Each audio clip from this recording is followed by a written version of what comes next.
You're listening to the Talking Headways podcast network. Talking Mondays. Keep moving on. Keep moving on.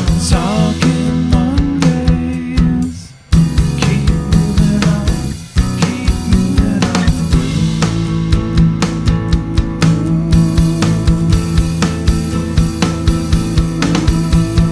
Talking Mondays. Keep moving on.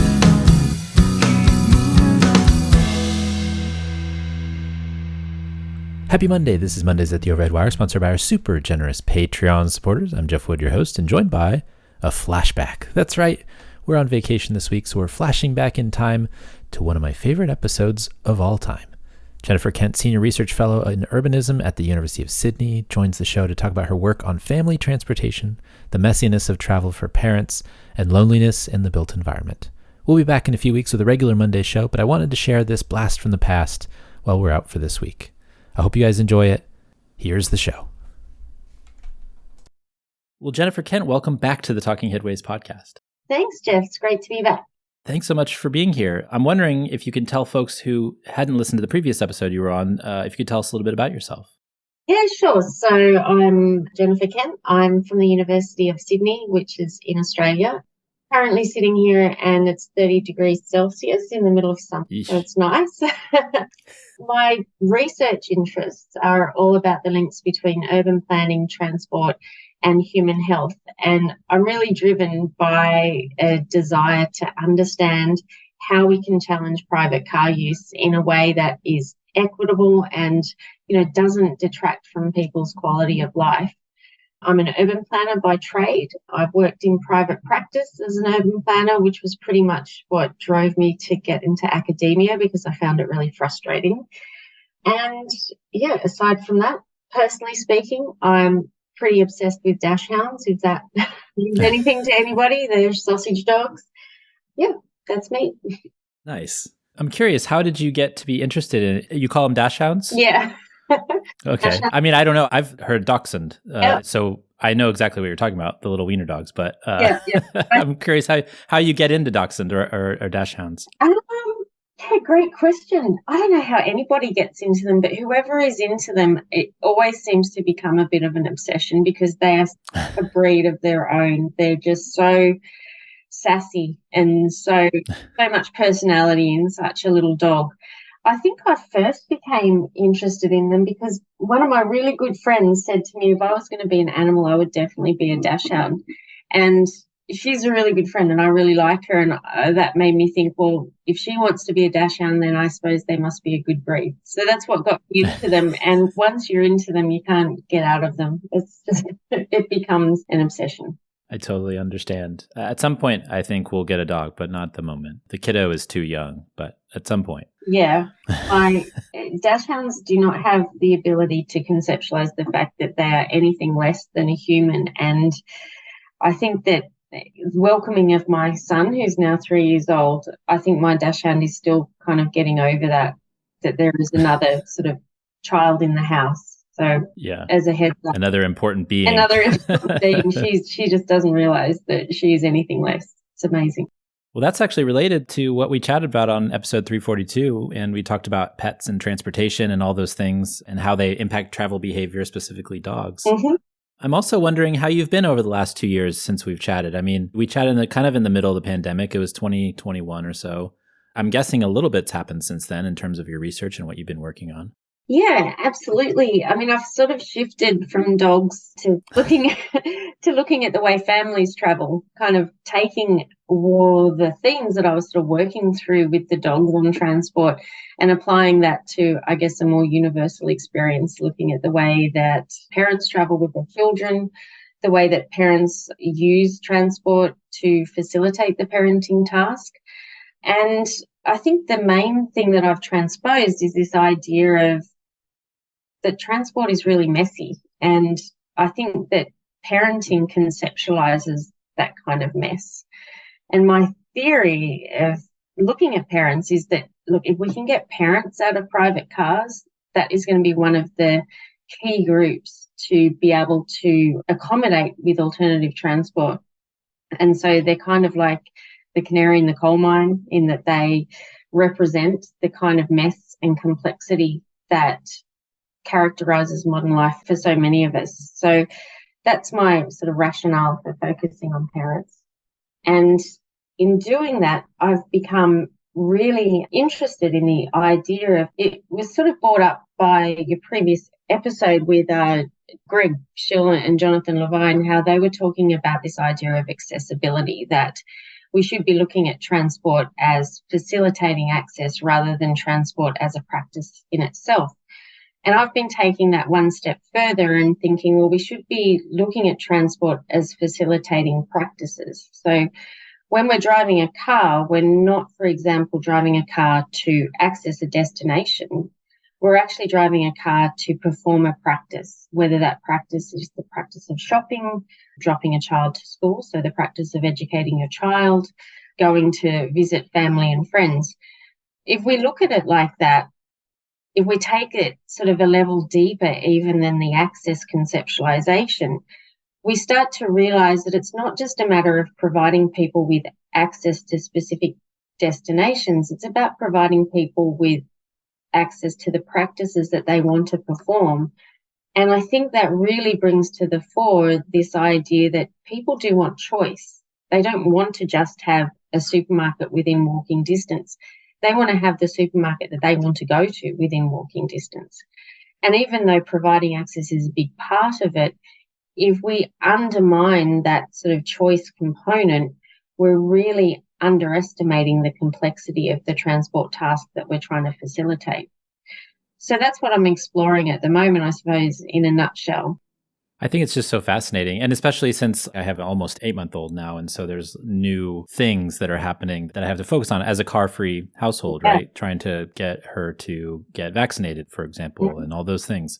So there's all of these new layers to my travel when I go places, when we go to my parents' house and on the other side of the bay, those types of things. So it's interesting to kind of layer my previous experience as a car-free household with my wife, and then now an experience with a little person in the household, right? And all those trips. And so, I contacted you because I was really fascinated with your discussion about loneliness and the piece in the conversation that you had. But then you sent me the paper where you talked about parenting, and I just immediately got immersed in the parental transportation, because I feel like it's something that if you're not a parent, you probably didn't think much about it before. You saw other people doing these things, or you might have had friends who were taking care of kids. But once they're outside of your vision, you're worried about your situation and your world. And so I think it's interesting when you start to introduce that factor of children, it starts to kind of change the calculus overall, which I think you've probably experienced as well, since you mentioned that you have your 3-year-old. Yeah, absolutely. Congratulations, by the way. Thanks. But I mean, it's great that you've had that experience to sort of go from having what may not have seemed at the time, but now probably seems quite a clean, sort of predictable lifestyle, into that just mess of, having to get vaccinations, having to pack all sorts of things to be able to go anywhere. It really brings to the fore how it's like a traveling circus. Yeah, absolutely. And you know what? Like it only gets more and more complex. And that's something I'm really interested in exploring, is the way that our transport demands change through the parenting journey. So parenthood for a lot of people is just experienced as this 18-year, period of transition. As the child goes through ages and stages, the transport needs associated with that change. And I think too often in research, we focus on one particular point in time in the parenting journey as a point of intervention to be able to get parents out of cars. So often we focus on car-free households that have a child and, unlike you, then purchase a car to be able to facilitate what they need for that. But it's actually, there's a lot of points of intervention where a car-free household might be likely to go, oh, look, we're really going to need to have a car to do this. So one of those points is when kids start primary school, elementary school in the US, and they start to do all these extracurricular after-school activities, which is really hard to facilitate that if you don't have a car, unless you're living in a really transit-rich, dense neighbourhood where those activities are not dispersed all over the city. So there's all these sorts of different stages where your transport needs a chopping and changing. And I think what I've found is that in so many ways, the private car really orders that mess for parents. So, as you know, the entry into parenthood is a really daunting experience. And so many people, I think, that's when they're really craving this sort of sense of security and privacy and autonomy and flexibility and safety that a private car can bring. So it really is a sticky space when we're talking about trying to get parents out of cars, I think. You had a quote in here that I think was really fascinating in the paper. In essence, families are messy. They have messy conversations, messy interactions, and messy ways of using time and space. In so many ways, the private car orders this mess such that it does not spill into the public realm of a train carriage, footpath, or vehicle shared with other families. And I was thinking about that because I think, when you go places with a kid, or if you've even been on like an airplane and you're sitting next to someone with a kid, if you're a parent already, you probably have the sympathy. If you're not a parent already, you have this begrudging, oh my gosh, I have to sit next to this kid. Yeah. And the same with restaurants and things like that. There's people who don't want, children to be allowed in restaurants and stuff like that. So you kind of get shamed almost into trying to keep all that internal, right? All of that messiness internal so that you're not bothering other people. I mean, I don't like bothering other people. I'm sure you don't like bothering other people. Yeah. But sometimes a young child or a toddler, they don't care. They don't have that sense of shame yet. And so focusing on thinking about transport from that perspective, I think is really fascinating, from that messiness, but also kind of I'm using the word shame, but I hope that kind of conveys what I'm trying to get across. No, I think it does. I mean, if it's not shame, then maybe it's just a desire not to impinge on other people. We live in a very individualized and private society, and overstepping that unsaid line does bring bad feelings upon yourself. I mean, I think another piece that I'm working on at the moment is the idea that the car kind of facilitates, if not actually becomes, what used to be the village that surrounds the mother when she starts to raise a child. So I think you would have heard that expression, it takes a village to raise a child. And we don't have that village anymore. We are very individualized and private in society. And I'm wondering how much COVID has actually augmented that idea that we're in our private realm so much and less reaching out to society for help. And so I think the private car in so many ways creates that village for the parent as they enter into parenthood, because it firstly allows for you to get out there and connect in a very easy way. And secondly, it provides you with that space to just retreat and be in your private realm. I mean, I'm not sure how many people have actually done this, but just anecdotally, it seems to be quite common, the amount of parents who will put the kid in the car and get in the car and put the radio on just to get a little bit of peace. Your 8-month-old may not be all that mobile at the moment, but once they start walking around and talking, it's like, how do I actually constrain this child in some way? And I know that people use the car for that purpose. So, yeah, I think that's a really interesting point. Well, so I want to talk about the areas of familial travel. Well, first I want to say, I think this is really interesting. A research paper that you cited said the presence of children is a bigger determining factor of car ownership than socioeconomic status, density, or other factors, which I had no idea that was something that, but it makes sense, right? Because it seems to be that a person with a child equals a person with a car because of all of these obligations that they have, and they feel like they can't be car-free or tackle transport that way. But I want to talk about these 4 areas of familial travel that you bring up in the paper, because I think these are really kind of stick to the reasons why people make that choice of a car over maybe active transportation, bike, walk, or even now micromobility, those types of things. Mm-hmm. But I want to talk through each of these because I think it's really fascinating to kind of go through the details. The first one is the amount of travel needed for care work. And now in the United States, there's been a lot of discussion about care infrastructure, especially around the most recent infrastructure bill and the Inflation Reduction Act. And there was a whole discussion about what care actually means here. But I'm wondering what this means to you in particular, the care work and the amount of care that travel entails. Yeah, well, I mean, I think I was raising that point because one of the things that really bothers me with transport research is that, and it comes back a little bit to what Greg and Jonathan were sort of saying about the different metrics that we use, are really flawed, I think, because we are so obsessed with, the journey to work and those really predictable trips. we don't even have ways for counting or having any kind of quantification of the kind of travel that goes on with families. I mean, there's different travel surveys out there, but I don't think we've found a really good way to conceptualize and quantify that complexity. So that was the first reason I was sort of focusing on that idea of care as a determinant of travel. But there's something even deeper, I think, about the way that the moral sort of obligation to care for your child or to care for significant others determines our travel choices.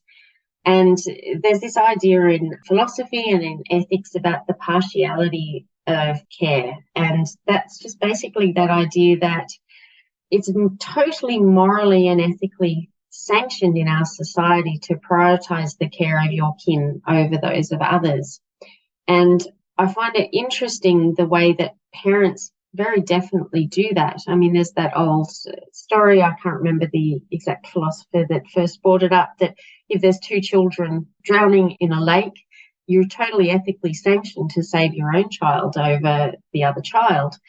And when we think about that in the context of private car use, you may have very strong values and beliefs around contributing to the greater good of society, having, you know, a lot of care about mitigating climate change and so forth, and increasing equity of access across the city. But when it comes to caring for your child, those things seem to go out the window. All you're interested in, or what you become interested in, is providing a safe, comfortable, convivial space for your child and providing your child with access to the opportunities that all the other children have. And if that means having a car, then that's what you'll do. So that was the other reason I was really interested in care as a determinant of travel. You know, there's the complexity, but there's also that moral, ethical kind of obligation that parenting brings with it. The second one is messy trips of modern life and craving predictability. And so I'm thinking, you know, we talked about the messiness, but why is predictability so important? I mean, maybe it's a good space probably for me to acknowledge my own position and my own bias that comes from being a parent and being a mother and having the experience of just the chaos that is raising a tiny human. And also the bias that I have in being a person who craves order and predictability. So obviously that is a personal thing, but I think it is a fairly universal experience in the vulnerability of parenthood. And I think I use the term exquisite vulnerability because it is a very vulnerable time in your life, albeit a really precious time, when you just need to cling on to any kind of order that you can. I think that although it's a personal experience, I think it's a common experience in parenting. The other thing is that we know from the research that children thrive with routine and with predictability as well. So we are taught that as parents that we need to provide that predictable environment for our children. I mean, it starts from the very beginning when you're faced with this baby who doesn't sleep, and you were taught that the best way to get them to sleep is to establish a good routine and a predictable routine. And, you know, when you're a sleep deprived parent, you will do absolutely anything to get that to happen. So I think that's what I'm talking about, that predictability is just such an important component of the parenting task. Yeah, especially from a transport perspective, right? You want to know exactly, you know, when you're going somewhere, you know, how much time it takes. If you have a schedule to keep the kid on, like a sleep schedule or a feeding schedule or anything like that, any deviation from that norm that you've created makes it harder. And so in the way that we've built our built environment, oftentimes if you don't live in a transit-oriented neighborhood or a walkable neighborhood, that predictability goes out the window if there's a 30-minute bus line near your house and it ends up being 45 minutes because of some scheduling thing or something happens to the, you know, the bus bunching or something along those lines. And so that predictability is, I think it's not just a familial thing. It's generally why people are, you know, they'll take the car because we've created a situation where the car is more predictable versus public transport or other modes that might be more friendly to the environment or society as a whole. Yeah, absolutely. I mean, when we think about it, some earlier work that I did used the concept of ontological security.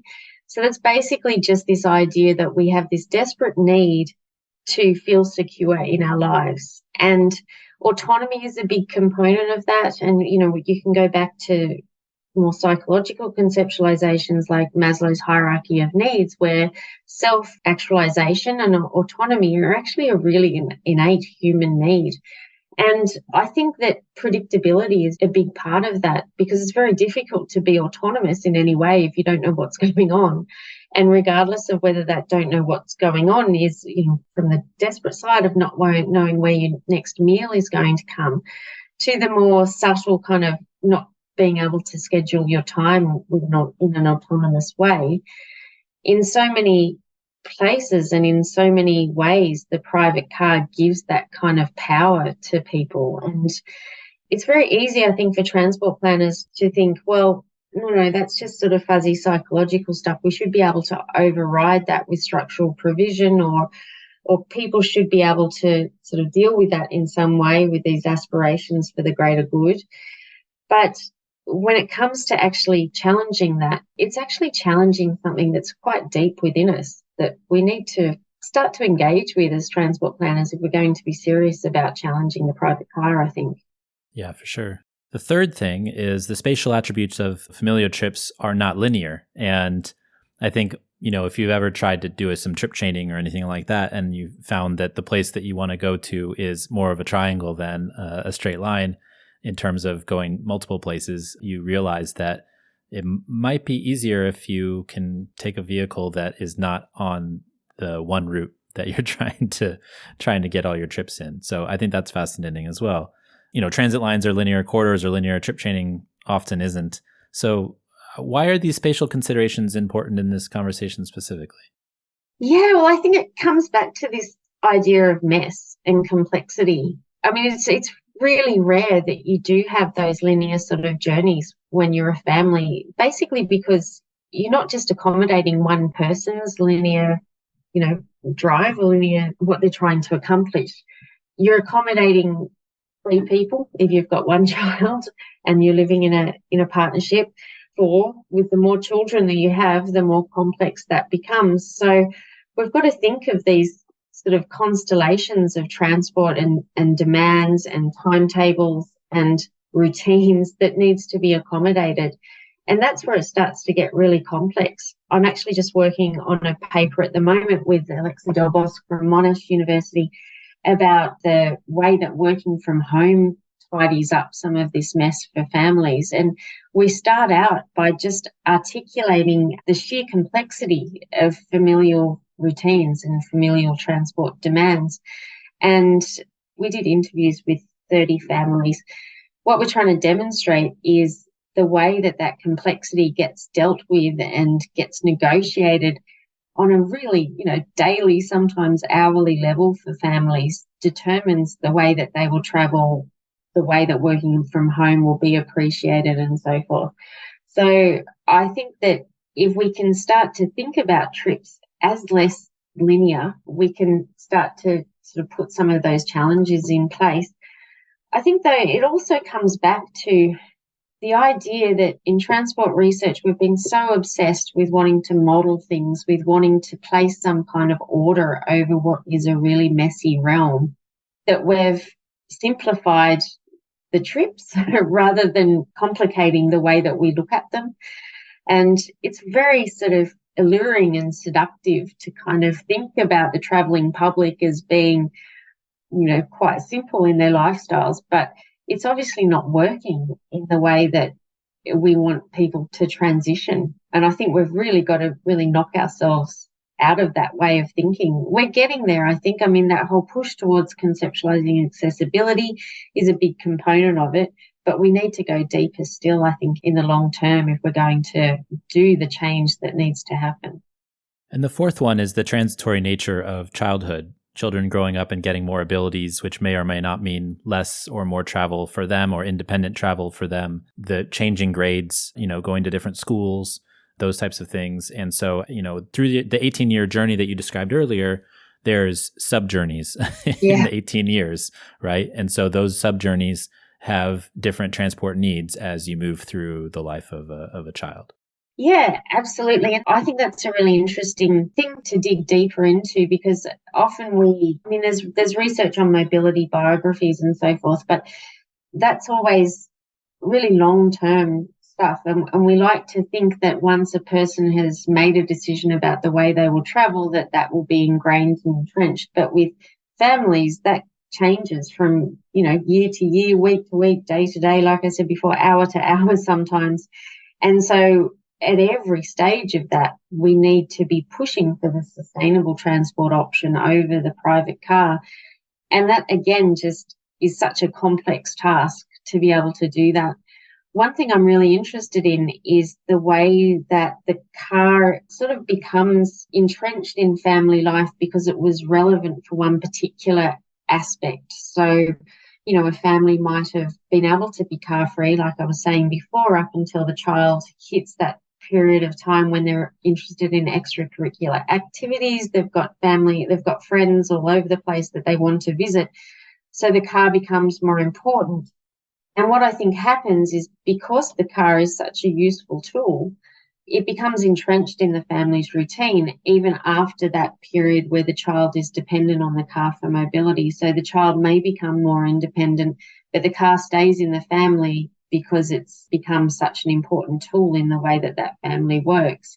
And then even when the child may move out of home, the couple finds themselves more car dependent than what they were before parenthood because they've got used to the autonomy and the flexibility and so forth that the car can bring them.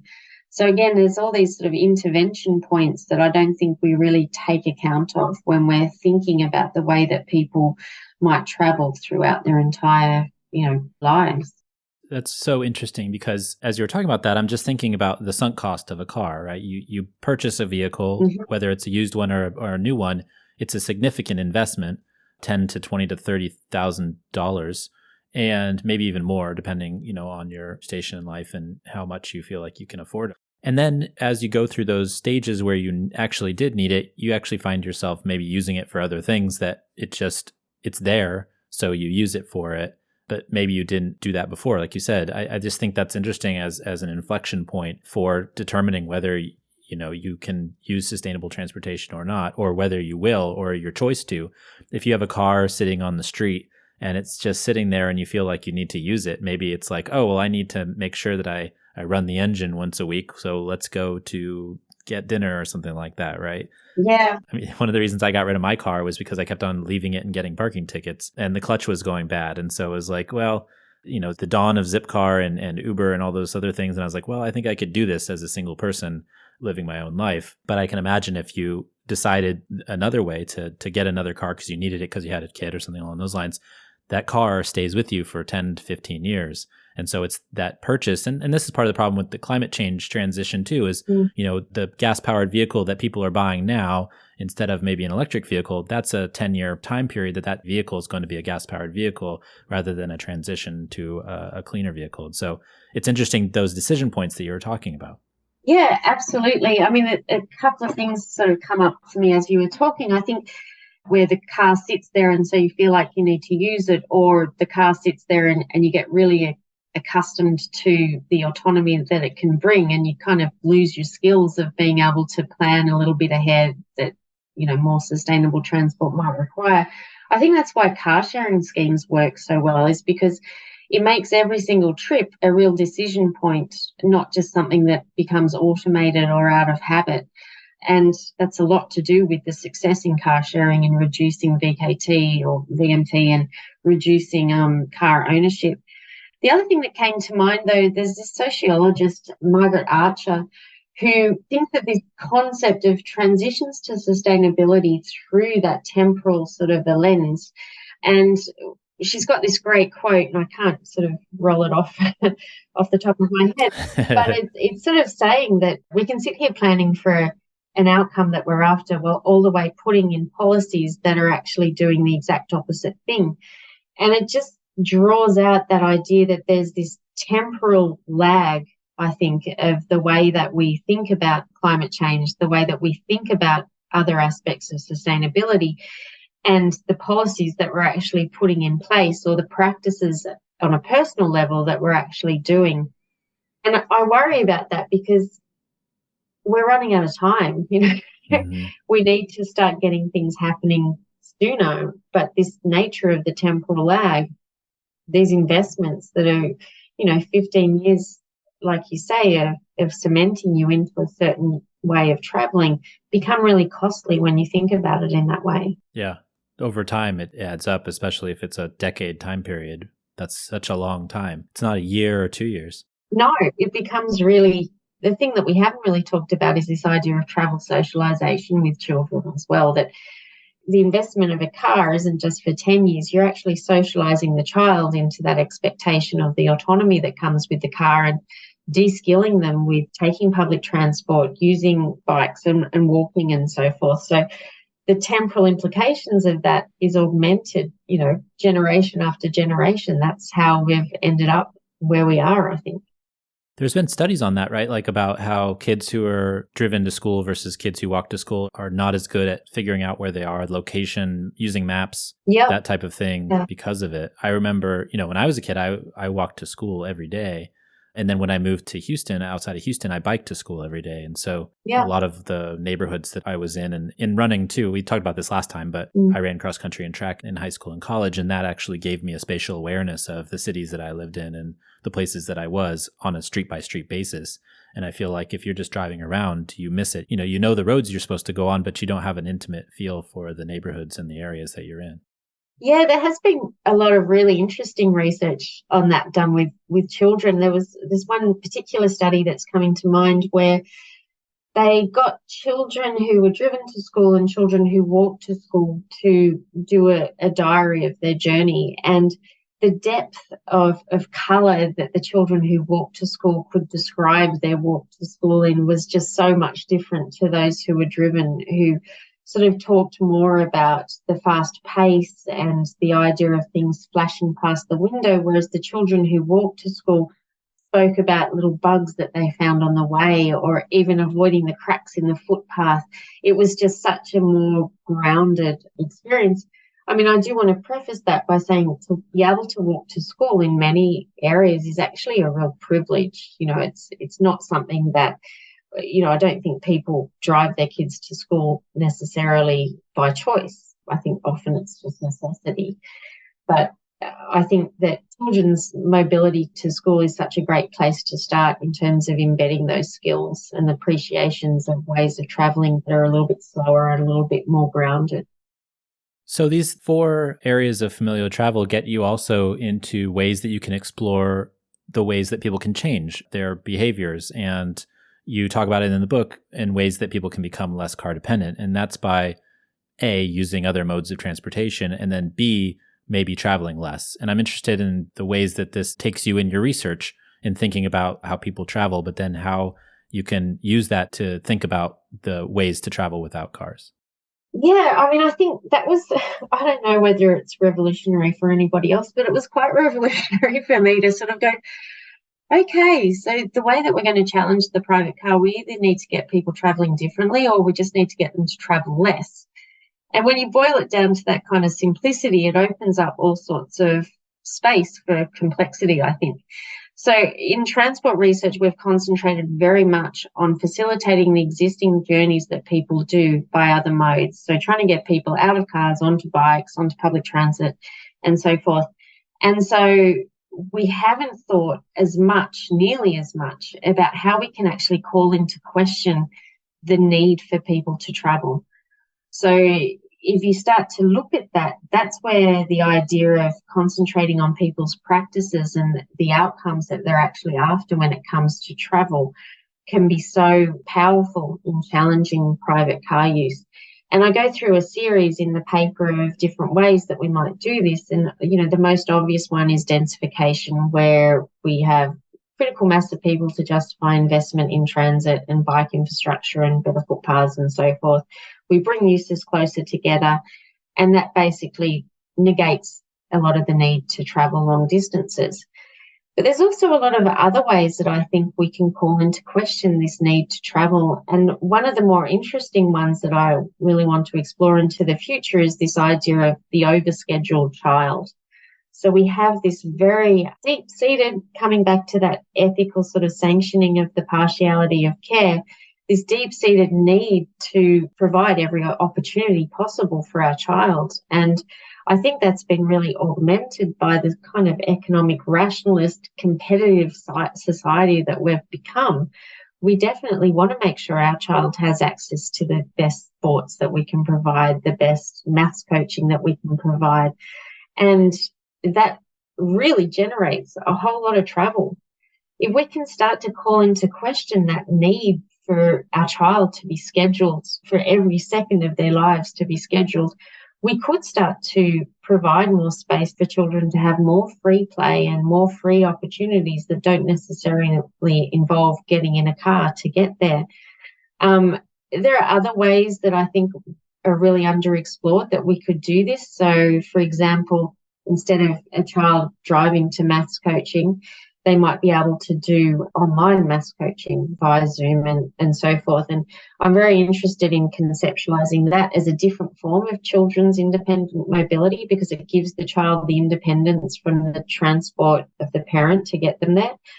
And I think there's other ways in terms of trying to make children's lives more localized. I think that the school as a hub is very important in that, and that brings up the whole realm of school choice that I'm not sure about in the US, but in Australia, we've seen this massive increase in people wanting to choose the schools that they send their child to rather than just relying on the local school. And that just really has a huge capacity to add to the transport task of the child, not only by the journey to school, but when you think about it, the child's friendship circles are all going to be located around that school. So you're really locking the child into a lot of travel in their day-to-day lives. So there's lots of different, I think, intervention points that become open when we start to really call into question the need to travel. And I think for lots of different reasons, transport planners and transport researchers have been a bit scared around that idea of sort of questioning, well, do you really need to do this trip? Because it starts to impinge on that sort of individual right that I think that we're very scared to question from the perspective of, a mere transport planner. But I think we need to start to do that. I mean, that's kind of what's required if we're going to start to face some of the challenges that are ahead of us.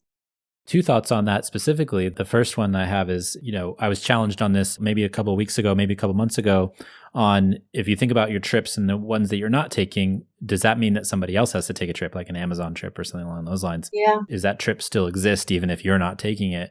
And the second one is, kind of what Greg and Jonathan were talking about, in the sense that maybe there are some things that we've learned from the pandemic and from the work from home for white collar workers mostly, that it's something that could be possible, that people could take less trips, because before everybody talked about work from home or telework or whatever else, and they said, oh, well, this could be the future. But until there was kind of this forced change, nobody really, took it seriously.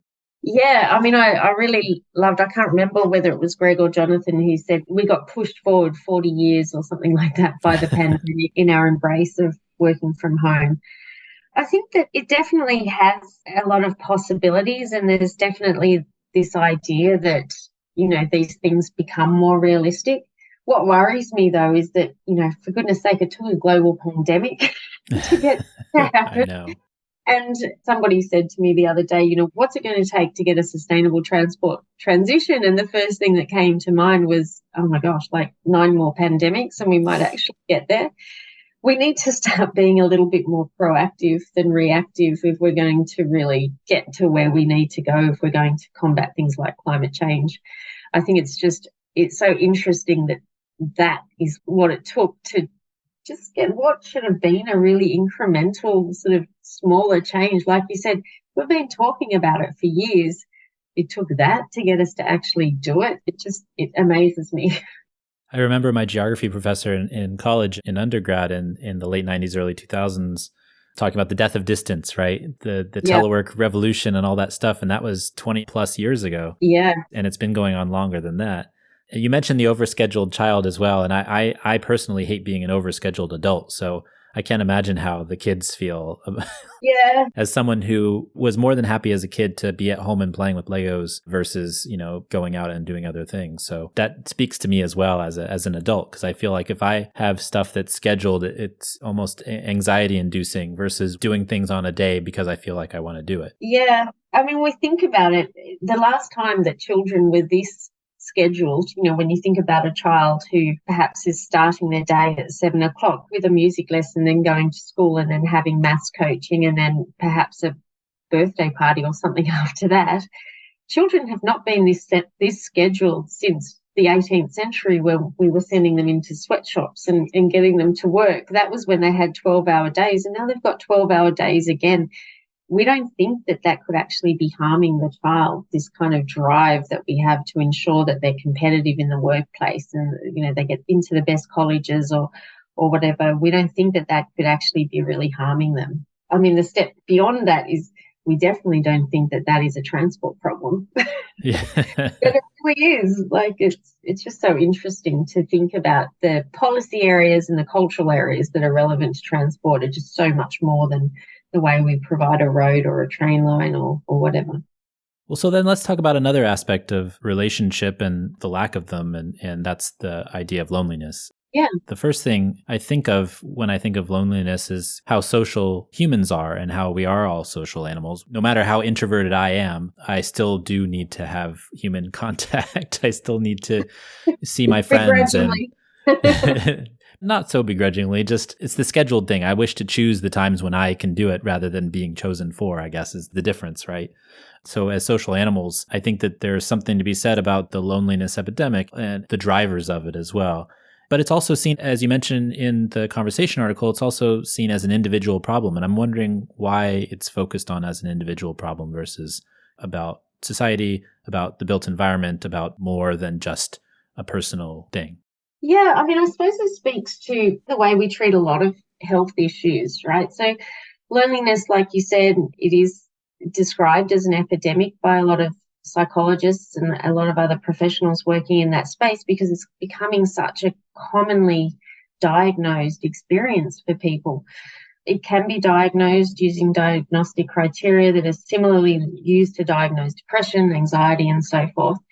I mean, there's so many of health issues that we treat at the problem rather than the source. And we're treating loneliness once it's actually being diagnosed rather than treating the things that determine loneliness. So people will present with loneliness to a psychologist or a psychiatrist and they'll be treated as an individual, whereas the things that actually cause loneliness are a lack of social interaction, a lack of social connection, a lack of belonging in the space where you live.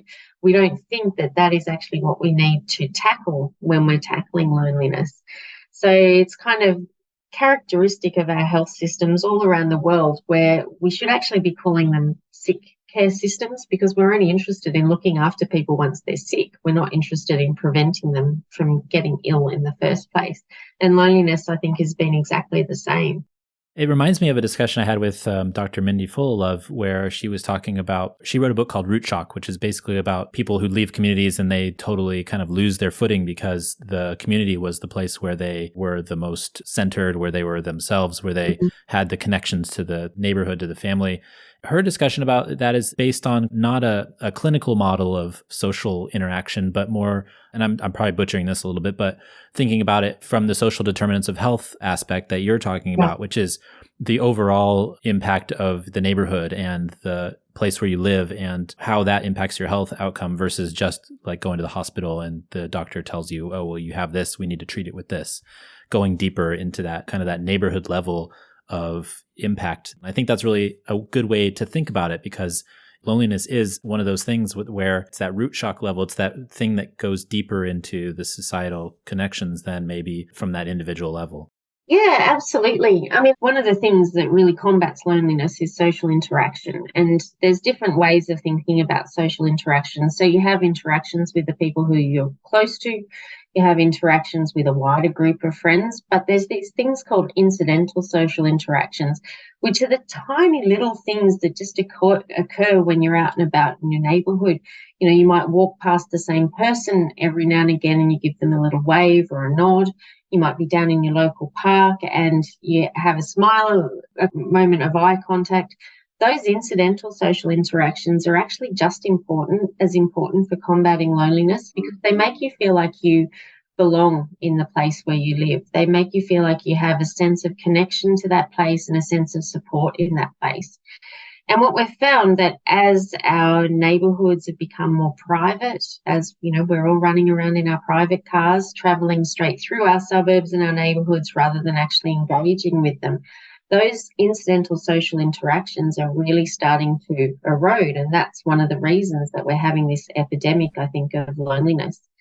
I think the other thing is that people are feeling quite disconnected from having a say over what is happening in their neighbourhoods. So a big component of a sense of belonging is having that sense of control of what goes on. And if you feel like your neighbourhood is just being planned top down, so it's being planned for rather than with the community, that sense of belonging again gets really eroded.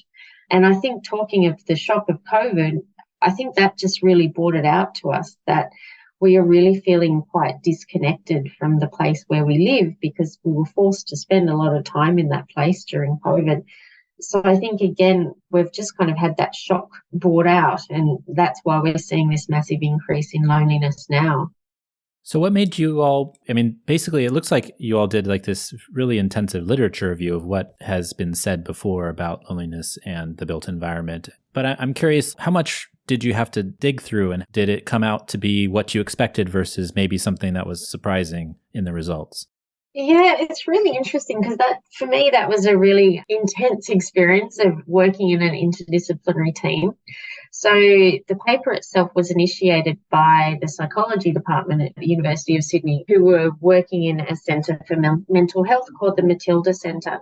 And they were very interested in the social determinants of health model, and that's where they got into contact with me as an urban planner and a transport planner to sort of look at the way that urban planning might impact mental health with a specific focus on loneliness. So, I mean, I say it was such an intensely interdisciplinary experience of working as a team, because we came to the table and found that we had totally different definitions of really basic things. Like you mentioned, the definition of the built environment that we used in the paper, that took days and days and days of working, or months, to really narrow down that definition. And a lot of just going back to basics and me explaining what I felt as a planner and as an urban designer was the built environment, what psychologists felt was the environment that surrounded their patients and the people that they work with. And it was a really deep experience of trying to unpick some of that complexity and some of the misunderstandings that I think so often characterize our research. And it was only when we really sat down and started to work through that those things came out. I think that the psychologists, for them, the results were actually really surprising, because what they wanted, and this so often happens with research on health and the built environment or health and transport, they wanted something really clean cut, because they're used to working with randomized controlled trials as being the gold standard of evidence, right? Whereas urban planners, we're used to sort of saying, oh, yeah, well, this kind of will work. And then we've got to take into account politics and regulation and engineering and so forth. So we're a lot more accustomed to working with something a little bit messier. So they were surprised, because they didn't find this clear-cut definition of what kind of built environment is going to discourage people from experiencing loneliness. They wanted something really standard. They almost wanted sort of design guidelines as to a built environment that prevents loneliness. But what we found is that it's just so contextual. And we used this theory of affordance to be able to explain that, in that the built environment affords people opportunities for social interactions, but it doesn't necessarily produce those opportunities. There's so much that needs to go on between the structure and the agency of the individual who is within that environment to bring forward those social interactions. So for me, it was just confirming the way that I'd always really thought about the links between built environment and health, that it's contextual, that it's very difficult to pin down, and that the best way that we're going to be able to work in that space is just to jump into that mess. But for the psychologists, I think it was a bit of a surprise, which was just, I mean, another layer to the complexity of interdisciplinary working. That whole paper, by the way, it's been about 3.5 years in the making. And I think there's been 3 children born in that period. It's been a global pandemic. Like, it was just this juggernaut. And when it finally got across the line, we were all so happy. Yeah, I can imagine. Yeah, so it's good to have an opportunity to speak about it. Yeah. I mean, it's just so interesting because, you hear about things that happen, and then I always like to bring them back to that discussion about the built environment or transportation or urban planning more generally. And as you said, it isn't like the engineers or like we might want sometimes where you can put a bunch of numbers into a black box and get an answer. It's actually much messier than that. One of the things that was really interesting is thinking about the geography, right, that you're talking about when you're talking about the built environment. And there's no real relation between city or region or density as it pertains to loneliness, but it's more of your home situation or your neighborhood. And that built environment discussion kind of comes into play. And so I think those types of things, I think it makes sense to us as planners who have dealt with these things for a really long time. The mess that you talk about is the mess that we deal within all the time. Yeah. But I think it's really interesting also to start to think, is there a connection between these things and whether it is an individual's responsibility to take advantage of the built environment that it's afforded to them. If you live in New York City and you're lonely, there's opportunities to go out or go to museums or whatever it is, but you can't make people do something that they maybe don't want to do or they are not up for, or there's other circumstances. So I think that's just a really interesting wrinkle. The other interesting wrinkle for me was thinking about the home and how some of the specific findings from the review. So if your home is too small, and we have this real fascination now with tiny houses and micro apartments and those types of things, if your home is too small, you might not feel like you can invite people over to, have a drink or have dinner, large groups, those types of things. Also, if you're a renter, you may not be comfortable decorating your place. For me personally, I've decorated my rooms ever since I lived at home. I mean, I had no white space on my wall at home. It drove my parents mad probably because of all the push pins that were in the wall. Yeah. But even you can see behind me, I have maps and I have, transit paraphernalia and I have other things. So decorating my space is really important. And so I think that's interesting too, in that if somebody feels like they can't make a space their own, that makes them feel less connected and maybe a little bit more lonely. And so those types of things I think were interesting findings that came out of the report. Yeah, I mean, I think we probably don't place enough emphasis in the literature and the research on health and the built environment. We probably don't place enough emphasis on the actual home environment. There are architects working in that space, but just that idea of being able to personalize your own space, again, it comes back to that sense of belonging and that sense of almost that sense of permanency that people, I think, need to feel like they are okay in a space. That idea of inviting people over for dinner, I think, brings up a really interesting point where we're constantly in tension as people between having this desire for privacy, but also this overwhelming desire for connection. And that in itself, I think that comes back to the private car as well, is we want to connect with people and we want to be in the public realm, but we also want those opportunities to be able to retreat and be within our own private realm. And if we're living in a space that is so small or a space that is not very nice, not very well maintained, not comfortable, and we're constantly forced to go out and about to live our lives, then we don't have that opportunity to get that retreat and that privacy, which I think is the flip side of the social interactions. And you can't have one without the other. You can't be forced into constantly having to interact because you're not comfortable at home. Likewise, you can't be forced into sort of living in your private domain. They both need each other for people to thrive. So I think it's a really interesting concept, looking at the intricacies of the built environment. So what's next? What's the next research focus for you? You have the loneliness research, the familial travel. I imagine they'll come together as a force together at some point. Well, I suppose because my research all looks at those 3 points of transport, health, built environment. So I'm constantly flipping between those 3 things. And I guess the health and built environment was what came out with the loneliness piece. I am more concentrating on that family travel aspect, and that's what I'm going to be taking into the future. This year I'm doing this massive swathe, I don't know how I'm going to get through it, of interviews with parents at all different stages of the parenting journey and with all different contexts, just to try and unpick some of that complexity a little bit more. I'm also working with a researcher from Swansea University on this concept of motor normativity. He was on a podcast, the War on Cars podcast recently. And so we're going to be looking at transposing that concept of motor normativity, which is basically this idea that as a society we have a bias towards automobility, towards private car use.